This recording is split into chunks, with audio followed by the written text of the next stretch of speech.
ሰላም እንዴት ናችሁ? ውድ ኤዲ አድማጭ ተመልካቾቻችን ለዛሬ ወደ እናንተ ይዘንላችሁ የመጣነው በአጭር ጊዜ መጥተው ተወዳጅነትን ካተረፉ አርቲስቶቻችን መካከል አንዷ ናት።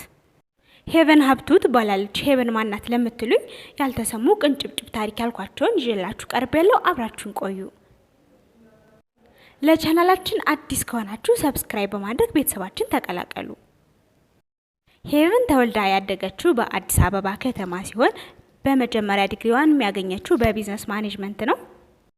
ለመጀመሪያ ጊዜ የተወነችበትና በደንብ ከህዝብ ጋር ያስተዋወቃት እውቅናን ያተረፈላት ስራዋ 9ኛው ሺ ነው።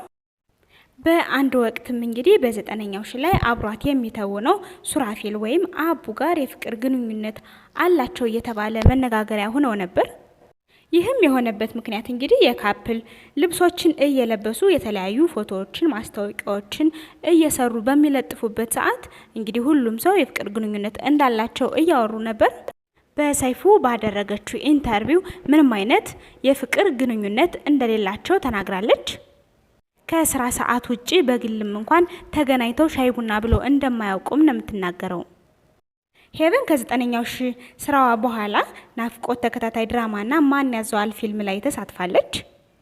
ከፊልም ስራዎቿ በተጨማሪ የኦንላይን ቢዝነስ ትሰራለች። ማተሚያ ቤት አላት። ለነዚህ ስራዎቿም እንግዲህ 9ኛው ሺ ያመጣላትን እውቅና በመጠቀም ፕሮሞሽን ምሰራላቸው እሷ ናት።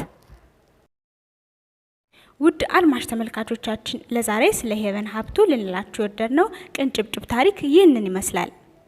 ያላችሁን ሀሳብ አስተያየታችሁን በኮሜንት አጋሩን። ለቻናላችን አዲስ ከሆናችሁ ሰብስክራይብ በማድረግ ቤተሰባችን ተቀላቀሉ።